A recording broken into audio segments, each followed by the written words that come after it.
Hello बच्चों, good morning. मैं धर्म प्रकाश त्यागी, सक्षम एजुकेशन क्लासेज और गवर्नमेंट सर्वोदय बाल विद्यालय खजूरी खास की तरफ से आप सबका स्वागत करता हूं। और कोरोना महामारी के इस महादौर में आप सरकार के द्वारा दिए गए सभी दिशा निर्देशों का पालन करते रहें। इसी उम्मीद के साथ हम अपनी ऑनलाइन क्लासेस को स्टार्ट करते हैं। तो देखो बच्चों, हमने एक्सरसाइज 2.1 कल कंप्लीट कर चुके थे और किसी भी बच्चे को किसी प्रकार की कोई समस्या नहीं आई। ऐसा मैं इस वजह से कह रहा हूँ क्योंकि आप लोगों ने व्हाट्सएप ग्रुप में किसी भी प्रकार की अपनी समस्या प्रस्तुत नहीं की, और तो मैं समझता हूँ आप लोगों को अच्छे से समझ में आ गया। बाकी का बस किसी भी बच्चे को कोई समस्या आती है तो मुझे बेखटक अपने ग्रुप में बता सकते हैं, ठीक है। अब हम आगे चलते हैं। अब हम पढ़ेंगे किसी बहुपद के शून्यकों और गुणांकों में संबंध, ठीक है। Relation between zeros and coefficients, okay. किसी बहुपद के शून्य कैसे निकालते हैं हम?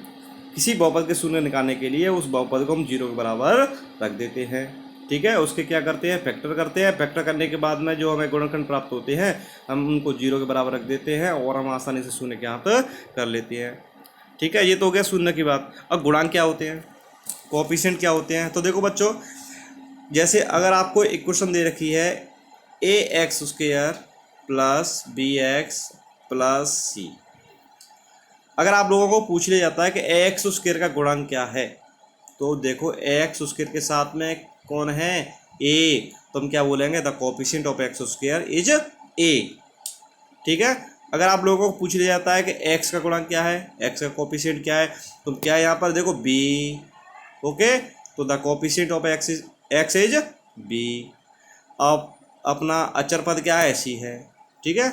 ये हो गया, ये तो हो गया आपका गुणांक। अच्छे से समझ में आ गया होगा, किसी प्रकार की कोई समस्या नहीं है।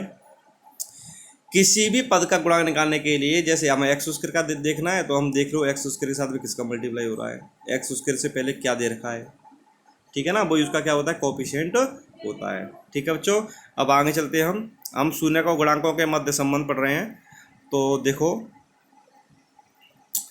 यहाँ पर कुछ रिलेशंस हैं। जैसे यदि आपको इक्वेशन दे रखी है A X square plus B X plus C equal to zero, तो देखो यहाँ पर इस वाले बहुपद का अधिकतम पावर कितना है? 2। तो इसकी डिग्री कितनी हो गई? 2 हो गई, है ना। तो जितनी उसकी डिग्री होती है उसके जीरोज की संख्या भी उतनी ही होती है। तो हम इस पता कर सकते हैं इसके जीरोज कितने होंगे। इसके जीरोज भी 2 होंगे। कितने होंगे? जीरोज 2 होंगे, ठीक है ना। अब उन जीरोज में कैसे क्या संबंध होता है उस चीज़ को मैं बता देता हूँ। तो देखो यदि हम उनके योग की बात करें, मैंने मान ली इनके 2 जीरोज होंगे, मैंने मान लिया इनके जीरोज अल्फा और बीटा हैं, तब दोनों जीरोज का योगफल alpha plus beta equal to minus B upon A, okay.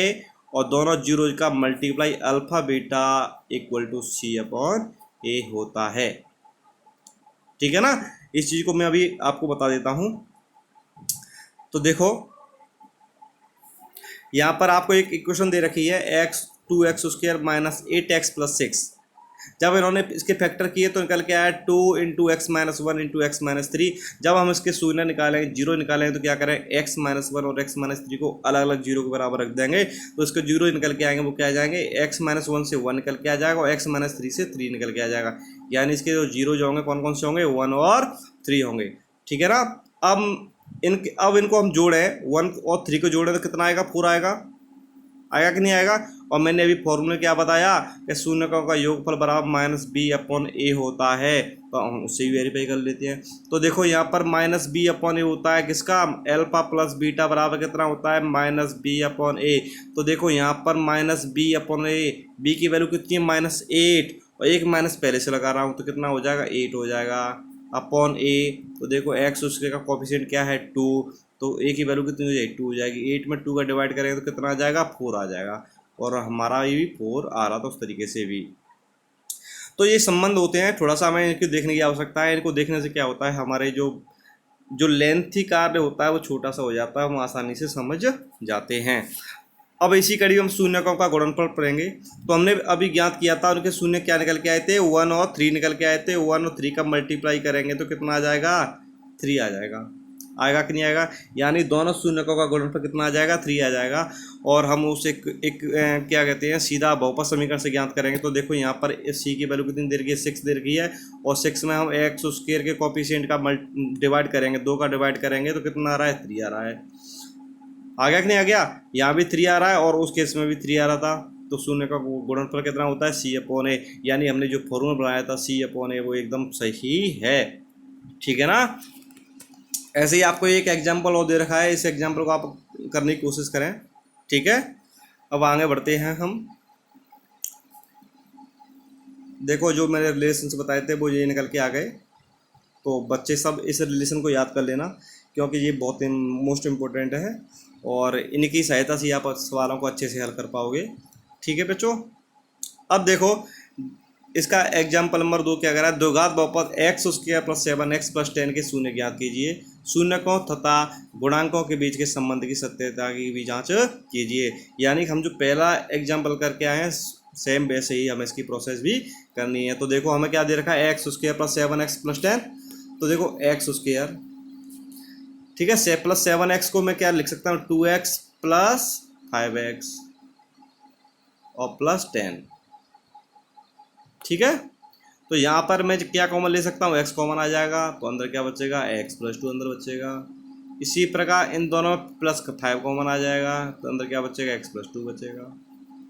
ठीक है, तो इसके क्या गुणनखंड क्या निकले, x प्लस 2 और x प्लस 5।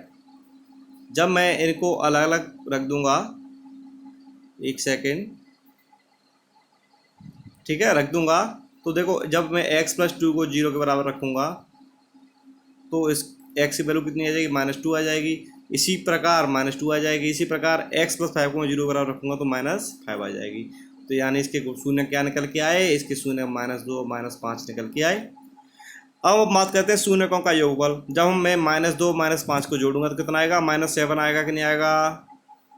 अब मैंने जो फॉर्मूला बताया था अभी कि शून्यकों का योगफल बराबर -b/a होता है। तो देखो यहाँ पर b की वैल्यू कितनी है, 7 है, और a की वैल्यू कितनी है, 1 है। तो -b/a यानी -7/1। जब -7 और 1 का डिवाइड करेंगे तो कितना निकल के आएगा, 7 -7 ही निकल के आएगा। अब हम आगे बढ़ते हैं, शून्यकों का गुणनफल। हमारे पास शून्य क्या क्या है, -2 और -5 है, दोनों का मल्टीप्लाई करेंगे तो क्या आ जाएगा, 10, क्योंकि माइनस माइनस क्या होता है, प्लस होता है। ठीक है ना, तो 10 आ गया। अब मैंने जो फॉर्मूला बताया था आप लोगों को, शून्यकों का गुणनफल बराबर C/A। C की वैल्यू देखो कितना यहाँ पर 10, और A की वैल्यू कितनी है यहाँ पर 1, कितना निकल के आया 10। इक्वल है कि नहीं है, यानी हमने जो फॉर्मूला बनाए थे वो सत्यापित तो होते हैं। अब कोई दिक्कत आई आप लोगों को, किसी प्रकार की कोई समस्या नहीं आई होगी। एग्जाम्पल 3 जो दे रखा है, बहुपद एक्स स्क्वायर -3 के शून्य ज्ञात कीजिए। सेम वही प्रोसेस है। ठीक है, आप लोग आसानी से इसको कर सकते हैं। ठीक है, हमें पता है a square minus b square बराबर क्या होता है, a minus b into a plus b. तो इस कड़ी में एक्स स्क्वायर माइनस सी बराबर क्या हो जाएगा, x minus √3 into x plus √3। तो इसके शून्य जीरो कितने आ जाएंगे, √3 और माइनस √3। ठीक है बच्चों, तो आप ये वाली सारी प्रोसेस समझ लेना, जो पहले वाले एग्जाम्पल में समझा चुका हूँ वो सारी चीज़ें हैं। ठीक है, अब क्वेश्चन नंबर 4 आपको दे रखा है, एक द्विघात बहुपद ज्ञात कीजिए जिसके शून्यकों का योगफल और गुणनफल इतना इतना है। तो देखो बच्चों, किसी भी द्विघात बहुपद ज्ञात करने के लिए हमारे पास एक फॉर्मूला होता है कि एक्स स्क्वायर माइनस शून्यकों का योगफल मल्टीप्लाई बाई एक्स प्लस शून्यकों का गुणनफल। इस बच्चों इस बारे फॉर्मूले को अपनी कॉपी में लिख लेना, ठीक है ना। क्या फॉर्मूला बताया, एक्स स्क्वायर माइनस शून्यकों का योगफल मल्टीप्लाई बाई एक्स प्लस शून्यकों का गुणनफल इक्वल टू 0। ठीक है, अब देखो हमें क्या दे रखा है, शून्यकों का योग दे रखा है और गुणनफल दे रखा है। शून्यकों का योग कितना, -3। तो मैंने जो अभी फॉर्मूला बताया था मैं उसमें पुट करूँगा, तो एक्स स्क्वायर माइनस, ठीक है, -3 इंटू एक्स और शून्यकों का गुणनफल +2 इक्वल टू कितना हो गया, 0। तो देखो यहाँ एक्स स्क्वायर माइनस माइनस क्या हो जाएगा, प्लस हो जाएगा, प्लस का 3x और प्लस 2। तो क्या फॉर्मूला निकल के आया हमारा, क्या बहुपद समीकरण निकल के आया, x square plus 3x plus 2 equal to 0। ठीक है, तो यहाँ पर देखो दी गई शर्तों संतुष्ट होती हैं और x square plus 3x plus 2 क्या निकल के आया, एक द्विघात बहुपद निकल के आ गया। ठीक है बच्चों, यही है इसमें। अब देखो, अब तक हमने पढ़ा था दो घात वाले बहुपदों में, अब हमारे पास आ गया त्रिघात वाले बहुपद। तो बच्चों डरने वाली बात नहीं है, सेम वही प्रोसेस है। तो देखो यहाँ पर हम शून्यकों का, देखो मेरे पास यदि कोई एक 3 घात वाला बहुपद दे रखा है, इसका मैं लिख देता हूँ ax³ plus bx square plus cx plus D. 3 घात वाला बहुपद है कि नहीं है, ऐसा बहुपद है कि नहीं है जिसकी डिग्री कितनी है, 3। तो देखो हम शून्यकों का योगफल कैसे निकालेंगे। अब देखो इसकी डिग्री जब 3 है तो इसके क्या कहते हैं शून्यक भी कितने होंगे, 3 होंगे। तो मैंने मान लिया इसके शून्यक अल्फा बीटा और गामा हैं। ओके, तो देखो alpha plus beta plus gamma, बहुत सिंपल फॉर्मूला है, आप लोग अच्छे से देख लेना। Alpha plus beta plus gamma यानी तीनों शून्यकों का योगफल कितना निकल के आएगा, -b/a। या हम इसको ऐसे समझ सकते हैं, जो अधिकतम घात होती है उससे एक कम घात वाला जो कोफिशिएंट होता है उसको, उसमें वो अधिकतम घात वाले के कोफिशिएंट का डिवाइड कर देते हैं और आगे माइनस का साइन लगा देते हैं, तो शून्यकों का योगफल निकल आता है। तो देखो यहाँ पर alpha plus beta plus gamma बराबर क्या हो जाएगा, यहाँ पर देखो जी एक्स उसके गुणा क्या है, बी है, तो -b कर दो। ठीक है, और x³ का गुणांक क्या है, a है, ठीक है, डिवाइड कर दो। तो alpha plus beta plus gamma बराबर कितना हो गया, -b/a हो गया। ठीक है, अब हमें पूछ लिया जाता है कि शून्यकों के गुणांकों का गुणनफल दे रखा हो क्रमशः, जैसे अल्फा बीटा, बीटा गामा और गामा अल्फा, तब इनका योगफल कितना होगा। तो देखो उस कंडीशन में बता देता हूँ आपको, alpha beta plus beta gamma plus gamma alpha बराबर, इसमें क्या करते हैं, इसमें x का गुणांक देखेंगे और x का गुणांक क्या है, c अपॉन x का गुणांक क्या है, a। तो ये कितना निकल गया, c/a। बच्चों इस बात का विशेष ध्यान रखना, इसमें जो साइन आते हैं वो अल्टरनेटली चेंज होके आते हैं। यहाँ पर हमने माइनस लगा दिया था इस वाले में, तो हम इस वाले में माइनस नहीं लगाएंगे और इसका नेक्स्ट जो निकालेंगे उसमें माइनस लगाएंगे। ये अल्टरनेटली होते हैं, इस बात का ध्यान रखना।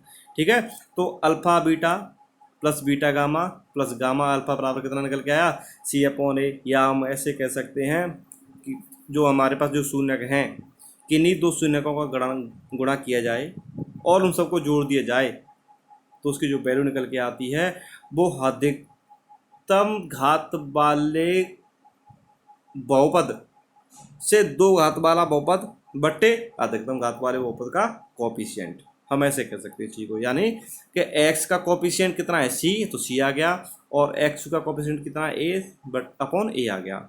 अब ये हमारे दो फॉर्मूले से हो गए। अब हमें दे दिया जाए अल्फा बीटा गामा, यानी तीनों गुणांकों का गुणनफल कितना होगा। ठीक है, तो उस कंडीशन में क्या होगा, देखो यहाँ पर माइनस आया था, यहाँ प्लस आया था, इसका मतलब अगले माइनस आने वाला है। ठीक है ना, तो -d/a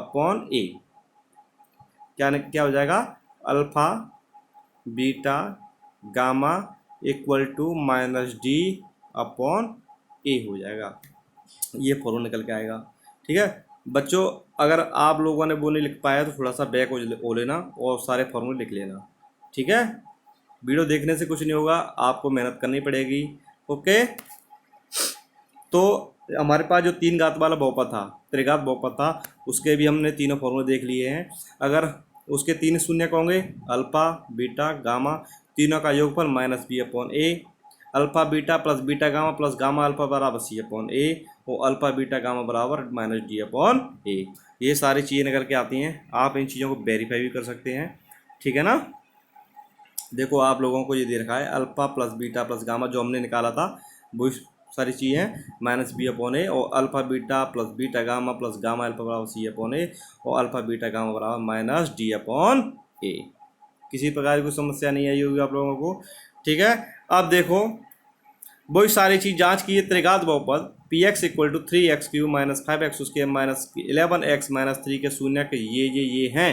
इसके 50 शून्यकों तथा गुणांकों के बीच के संबंध की सत्यता की जांच कीजिए। तो सारे जो फॉर्मूले आप लोगों को ऊपर दे रखे हैं, है ना, ये वाले फॉर्मूले आप लोगों को दे रखे हैं, आप वेरीफाई कर सकते हैं जिस प्रकार से हमने द्विघात बहुपद वाले सब क्वेश्चन किए थे उस हिसाब से। ठीक है ना बच्चों, करके देखना। किसी प्रकार की कोई समस्या है तो मुझे ज़रूर बताना। अब आगे चलते हैं। अब बच्चों देखो एक्सरसाइज 2.2 क्वेश्चन देख लेते हैं। निम्न द्विघात बहुपद के शून्य ज्ञात कीजिए और शून्यकों तथा गुणांकों के बीच के संबंध की सत्यता की जांच कीजिए। तो बच्चों मैंने आप लोगों को एग्जाम्पल इसी वजह से कराए कि मैं आप लोगों को एग्जाम्पल करा दूं, उसके बाद में एक्सरसाइज को आप लोग खुद करें। ठीक है, तो ये आपके लिए होमवर्क है। ये सारे क्वेश्चन में 6 दे रखे हैं, ये आपको होमवर्क के रूप में करने हैं। इसके तक दूसरा क्वेश्चन भी देख लेते हैं कि एक द्विघात बहुपद ज्ञात कीजिए जिसके शून्यकों का योग और गुणनफल ये है। तो द्विघात बहुपद निकालने का मैंने फॉर्मूला आप लोगों को बता ही दिया, x² माइनस शून्यकों का योगफल इंटू x प्लस शून्यकों का गुणनफल। तो आप लोगों को किसी प्रकार की समस्या नहीं आनी चाहिए। इसका एग्जाम्पल भी मैंने आप लोगों को करा दिया है। तो आज के लिए आप लोगों के लिए होमवर्क यही है कि आप एक्सरसाइज 2.2 को करें। ठीक है ना। अगर आप लोगों को इन सारे क्वेश्चन में कोई दिक्कत आती है किसी प्रकार की किसी भी क्वेश्चन में, तो मुझे ग्रुप में भी बता दें, तो मैं इसका सॉल्यूशन भी आप लोगों को करा दूंगा। ठीक है बच्चों, कल मिलते हैं। Bye bye.